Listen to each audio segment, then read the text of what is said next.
She said she was a mother and a school teacher. Aisha Fraser's life tragically came to an end in a backyard where she was attacked and stabbed to death early Saturday with her kids nearby. An emotional 911 call reveals some of the horrific details, and we've decided to only air certain portions of that call that we believe are important for you to hear firsthand. I need the police immediately. My brother is attacking his ex-wife.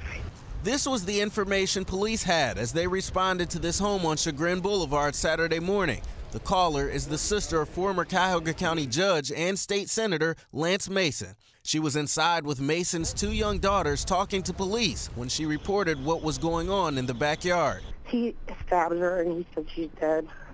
Found dead in the backyard was 45-year-old Aisha Fraser, a mother and school teacher at Shaker Heights Woodbury Elementary School. As police arrived on scene, Mason attempted to leave in an SUV, but crashed into a police cruiser, sending an officer to the hospital with serious injuries. Mason then ran from the scene of that crash back inside to where his sister and children were still on the phone with police. I've got a three-man team going in, entering now. Police then entered the home where they found Mason and placed him under arrest. Immediately following Fraser's death, Shaker City Schools issued a statement that read in part, "She touched so many of our children's lives and will be deeply missed. Her loss is unexpected, and the impact of this news on our entire school community is unimaginable and profound." In the quiet streets of Shaker Heights, Ohio, two lives collided in a moment that would forever change a community. On one side stood Lance Mason, a man of power and prestige, a former state senator who had risen to become a judge, sworn to uphold justice and protect the innocent. On the other was Aisha Fraser, a dedicated sixth-grade teacher whose students adored her, whose colleagues respected her, and whose daughters depended on her. November 17, 2018 began like any other custody exchange day. Aisha arrived with her two young daughters, ages 8 and 11, to drop them off. What happened in those next moments would leave a driveway stained with blood, two children traumatized beyond comprehension, and a community questioning everything they thought they knew about the justice system. The attack was brutal and swift. Multiple stab wounds. A beloved educator's life extinguished in seconds. The most disturbing detail? The man who wielded the knife wasn't a stranger or unknown assailant. It was Lance Mason, the girl's father, a former judge who had once sentenced criminals for similar acts of violence. How does someone entrusted to uphold the law commit such a horrific act? What warning signs were missed? And perhaps most importantly, how did a man who had previously assaulted this same woman, breaking her orbital bone and biting her face in a 2014 attack, find himself free to kill her just 4 years later? This isn't just a story about murder. It's about power, about systemic failures, and about what happens when those meant to protect us become the very danger we should fear most. What truly happened to Aisha Fraser? And could her death have been prevented? Aisha needed help. And Aisha was asking for help. And the persons and authorities and judicial system that could have helped her did not. It's a story we've been following for years since family members say Aisha Fraser was failed by the system. The best that we can do is to learn from the failures that we have. The Shaker Heights mother and beloved teacher murdered by her ex-husband in 2018. The warning signs always there. Her mother sharing them with us for the first time. My daughter had this deep fear that he was going to kill her. Nearly 6 years after her public murder, Aisha's mother says she is still waiting for the right lessons to be learned. It was a case that touched everyone in the Shaker Heights community and beyond. Aisha Fraser was stabbed to death by her ex-husband during a custody exchange. We've reported extensively on this case in the ex-husband's previous domestic violence conviction from a separate attack that prompted Aisha to file for divorce. Aisha Fraser was born and raised in Shaker Heights, Ohio, the community she would later serve as an educator. As an only child, she developed a strong sense of independence and determination early in life. In 1991, she graduated from Shaker Heights High School, where she first displayed the intelligence and warmth that would become her hallmarks. Her educational journey took her to Florida Agricultural and Mechanical University in Tallahassee, where she began nurturing her passion for learning and service. Not content to stop there, Aisha later earned both an MBA and a master's degree in education from Ursuline College, equipping herself with the tools to make a meaningful impact. Though she initially worked in business, Aisha found her true calling in 2002 when she joined Woodbury Elementary School in Shaker Heights as a 6th grade history and math teacher. Her colleagues described her as more than just an educator. She was a nurturer, a confidant, and an advocate. Students who struggled academically or emotionally found in Aisha a safe harbor. She often invited them to spend lunch periods or after-school time with her, ensuring no child felt overlooked or undervalued. But Aisha's greatest joy and commitment was to her 2 daughters, Audrey and Ava.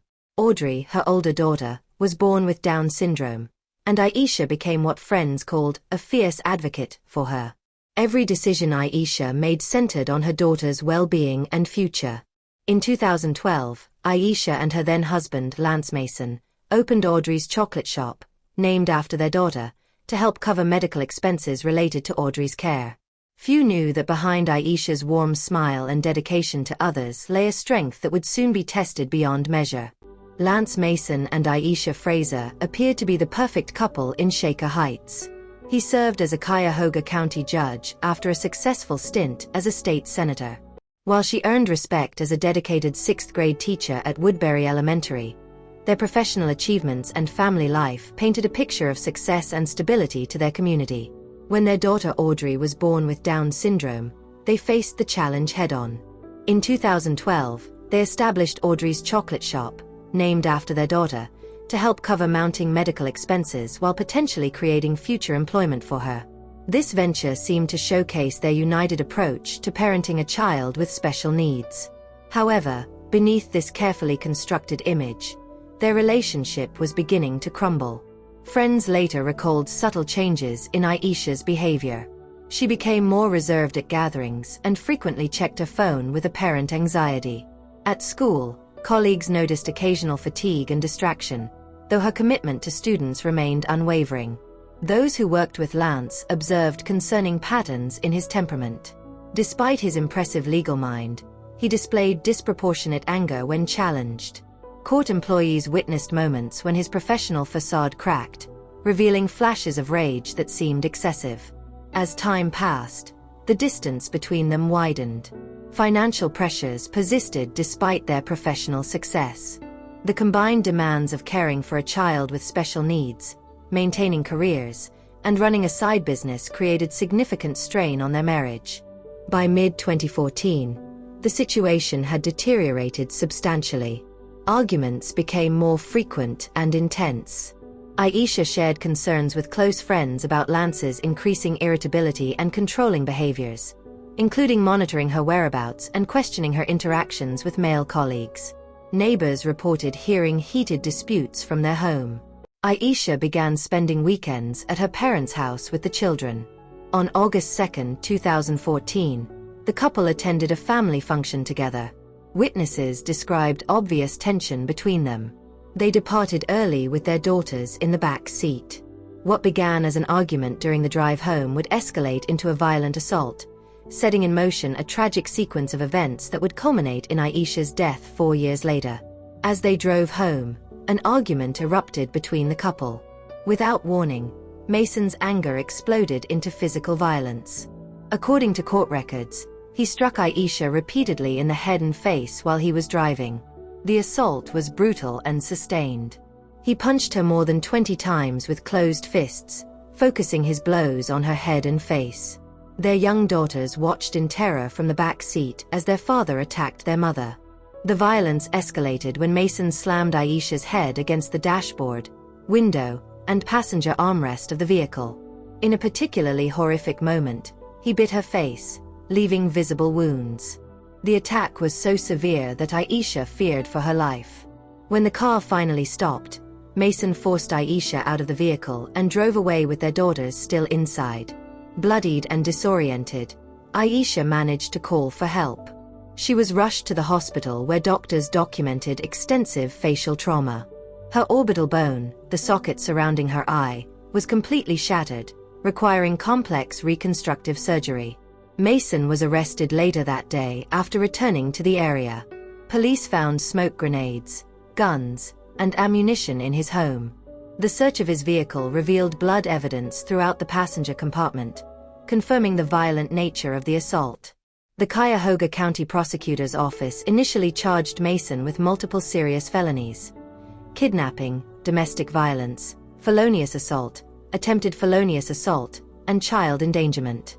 If convicted on all counts, he faced potentially decades in prison. But what followed revealed troubling aspects of how the justice system treats powerful figures. Despite the severity of the attack, Mason was ultimately allowed to plead guilty to only domestic violence and attempted felonious assault, with the remaining charges dropped. Judge Patricia Cosgrove sentenced him to just 2 years in prison, far less than the maximum possible sentence. Perhaps most disturbing were the letters of support Mason received from prominent community figures. Several influential individuals, including a congresswoman, wrote to the court requesting leniency. These letters emphasized Mason's professional accomplishments and community standing, rather than addressing the brutality of his actions or the trauma inflicted on Aisha and their children. Aisha, facing financial pressures and concerned about providing for her daughters, did not oppose Mason's request for early release. This decision, which some might question, reflects the economic realities that often trap domestic violence victims, even educated professionals like Aisha, in cycles of vulnerability. After serving just 9 months of his 2-year sentence, Mason was released in June 2016. The justice system that he had once represented as a judge had treated him with remarkable leniency. Even more shocking, he was hired by Cleveland Mayor Frank Jackson's administration as a minority business development director, receiving a $45,000 annual salary despite his violent criminal conviction. While Mason rebuilt his life and career, Aisha lived with constant reminders of the attack. The reconstructive surgery left her with permanent facial changes. She continued teaching at Woodbury Elementary, where colleagues noted her resilience, but also her heightened anxiety. Due to shared custody arrangements, she was forced to maintain contact with a man who had brutalized her, a common and dangerous reality for many domestic violence survivors. The court granted Mason partial custody of their daughters, creating a situation where Aisha had no choice but to interact with her abuser during exchanges. The custody situation kept her in danger, explained Shantae Thomas, Aisha's colleague and friend. She had to see him regularly because of the girls. There was no clean break possible. Each exchange became a moment of anxiety and fear, a reminder of the violence she had endured and the system that failed to fully protect her. As months passed, Aisha cautiously began to move forward with her life. By 2018, she had started a new relationship, taking a tentative step toward personal happiness after years of trauma. Friends noted a positive change in her demeanor. She smiled more often and spoke of future plans with renewed hope. However, Mason's response to Aisha's attempt to rebuild her life proved ominous. According to those close to the situation, his resentment grew as he observed her moving on. The man who had once held the position of judge, who had been entrusted to uphold justice, increasingly viewed his ex-wife's independence as a personal affront. Reports from mutual acquaintances suggested that Mason became fixated on Aisha's new relationship. His comments about her became more bitter and controlling. During custody exchanges, his demeanor grew increasingly hostile, though he carefully avoided crossing lines that might jeopardize his parental rights or employment. The tension mounted throughout the fall of 2018. Aisha confided in a few trusted friends that she felt increasingly uncomfortable during interactions with Mason. She considered seeking modifications to the custody arrangement, but worried about potential financial and legal repercussions. Like many domestic violence survivors, she found herself trapped in a system that continued to expose her to her abuser while offering limited pathways to safety. As November 2018 approached, the frequency of concerning incidents increased. Mason's comments became more threatening, though always carefully veiled. Aisha's anxiety intensified, but she continued to fulfill her obligations as a mother, including facilitating the court-mandated custody exchanges that would ultimately lead to her death. The morning of November 17, 2018, began like many Saturdays for Aisha Fraser, with preparations for a custody exchange of her 2 daughters, then aged 11 and 8. The routine had become a regular part of her life since Mason's release from prison, each exchange a brief but tense interaction with a man who had once brutalized her. Friends later recalled that Aisha had seemed particularly anxious in the days leading up to this exchange, though she kept the specific reasons to herself. Around 9:30 a.m., Aisha arrived at a residence on Chagrin Boulevard in Shaker Heights. The home belonged to Mason's sister, who often facilitated the custody exchanges, a common arrangement in high-conflict divorce situations. Aisha parked in the driveway and prepared to transfer her daughters and their belongings for their scheduled time with their father. What happened next would shock the conscience of the entire community. According to police reports and witness statements, Mason confronted Aisha in the driveway. Without warning or provocation, he produced a knife and began stabbing her repeatedly. The attack was swift, brutal, and relentless. Investigators would later determine that Aisha suffered multiple stab wounds in a frenzied assault that gave her no chance to defend herself or escape. Most horrifying of all, the attack occurred in full view of their daughters. The girls, who had already witnessed their father's violence 4 years earlier, now watched as he took their mother's life. Their screams alerted neighbors and Mason's sister, who called 911, reporting Aisha being assaulted in the driveway and children crying hysterically. "I need the police immediately. My brother is attacking his ex-wife," Mason's sister told the 911 dispatcher, her voice trembling with fear. Now, what's your emergency? I need the police immediately. My brother is attacking his ex-wife. Okay, what is the phone number, or what is the address? 17611 Chagrin Boulevard. Okay, is this a house or We're an gonna need apartment? we're gonna need an ambulance too. I need the police and the ambulance. Okay, is this a house or an apartment? It's a house. And are they both still there? They're outside. I don't know. I just heard her screaming. Okay, are there any guns or knives involved? Any weapons I don't that know. you're I aware think of? there might be. I think there might be. Please hurry. Okay, could you just stay on the phone with me and let me know what's going on? Okay, I have the daughter. I'm inside with the daughter, so I don't want her to see anything. Okay, yeah, keep her in there and try to stay calm so she doesn't get upset. I'm going to get my guys started out that way, okay? So just stay on the phone with me. Okay. Could you see them or hear them now? Ma'am. 17611 17611. Yes, ma'am. He stabbed her and he said she's dead. Oh my gosh. As the call continued, her tone shifted from urgency to horror. He stabbed her and he said she's dead. As Aisha lay dying in the driveway, Mason's violence wasn't finished. He took Aisha's car keys and fled the scene in her vehicle, leaving his children traumatized and their mother fatally wounded. The first police officers arrived within minutes, but it was already too late for Aisha. Emergency medical personnel pronounced her dead at the scene. Her life ended at age 45 by the man who had once sworn to love and protect her. Mason's flight triggered an immediate police response. Officers established a perimeter and began searching for Aisha's vehicle. Within a short time, they spotted the car being driven erratically nearby. When officers attempted to stop him, Mason made another fateful decision. He accelerated toward a police cruiser, deliberately ramming it and injuring an officer inside. The impact damaged both vehicles, forcing Mason to abandon Aisha's car. He then fled on foot, returning to his sister's residence on Chagrin Boulevard, the same location where he had just murdered Aisha. There, he barricaded himself inside, creating a standoff situation that brought additional police units to the scene. SWAT team members surrounded the house as negotiators attempted to establish communication with Mason. The standoff was relatively brief. Within hours, police entered the residence and found Mason, who had sustained self-inflicted wounds in what appeared to be a suicide attempt. He was taken into custody and transported to a hospital for treatment under heavy guard. Body camera footage captured the moment of his arrest. As officers secured him, Mason made a chilling admission. "I can't believe I did this."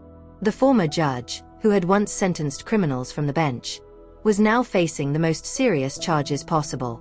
In the days following Aisha Fraser's murder, the community that had once respected both of them struggled to comprehend how a man of such stature could commit such a heinous act, and how the system had failed to protect a woman who had already suffered at his hands once before.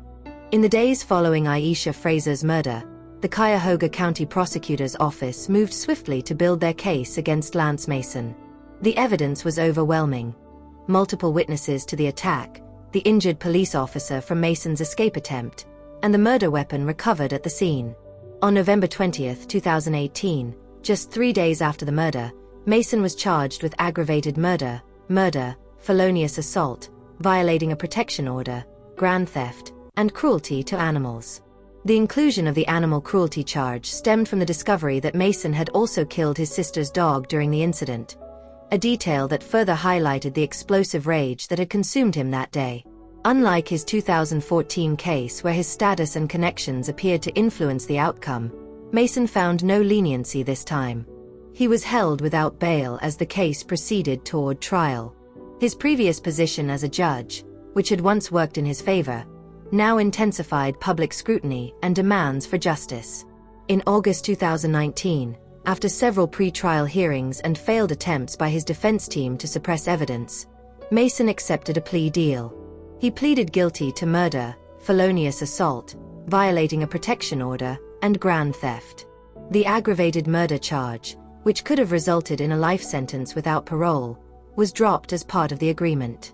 On September 12, 2019, Mason appeared for sentencing before Judge John P. O'Donnell. The courtroom was packed with Aisha's family, friends, and colleagues. In a powerful victim impact statement, Aisha's mother, Millicent Fraser, addressed the court. "She just had that loving personality and always fought on the positive side. It's never been the same. I just had to pick up the pieces." Judge O'Donnell sentenced Mason to life in prison with the possibility of parole after 35 years. Effectively a life sentence for the then 51-year-old former judge. As the sentence was announced, audible sighs of relief echoed through the courtroom. For many present, the sentence represented the justice that had been denied in 2014. Meanwhile, the community's support for Aisha's daughters continued to grow. A GoFundMe campaign ultimately raised over $100,000 to support their future needs. The Shaker Heights School District established a memorial scholarship in Aisha's name, ensuring her legacy would continue to benefit students for years to come. Aisha's colleagues at Woodbury Elementary created a memorial garden at the school, a peaceful space where students and staff could reflect on her contributions to their lives. During the dedication ceremony, Principal Danny Young remarked, "Ms. Fraser saw the potential in every child. This garden will remind us to do the same." Perhaps the most meaningful response came from Aisha's students, who created a book of memories and lessons she had taught them. The pages filled with colorful drawings and heartfelt messages revealed the profound impact one teacher can have on countless young lives. As the legal case concluded, Aisha's mother became an advocate for domestic violence awareness, speaking at community events about the warning signs of abuse and the importance of supporting victims. "If sharing Aisha's story saves even one life," she told a local reporter, "then some meaning can come from our unbearable loss." Her advocacy, along with the efforts of Ohio lawmakers, led to the introduction of Aisha's Law, a comprehensive bill designed to better protect domestic violence victims. The proposed legislation would mandate risk assessments by police during domestic violence calls, ensure protective orders are available 24/7, add strangulation to domestic violence charges, and prevent plea bargaining for offenders with prior domestic violence convictions. Aisha Fraser's case follows a pattern familiar to domestic violence experts.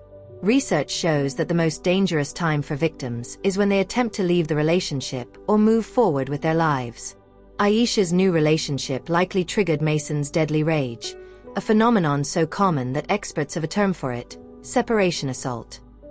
The broader implications of Aisha's case extend to how society views domestic violence perpetrators, particularly those with status and power. Her story highlights the need for consistent accountability regardless of the abuser's position, comprehensive training for judges and law enforcement, and economic support for survivors seeking safety.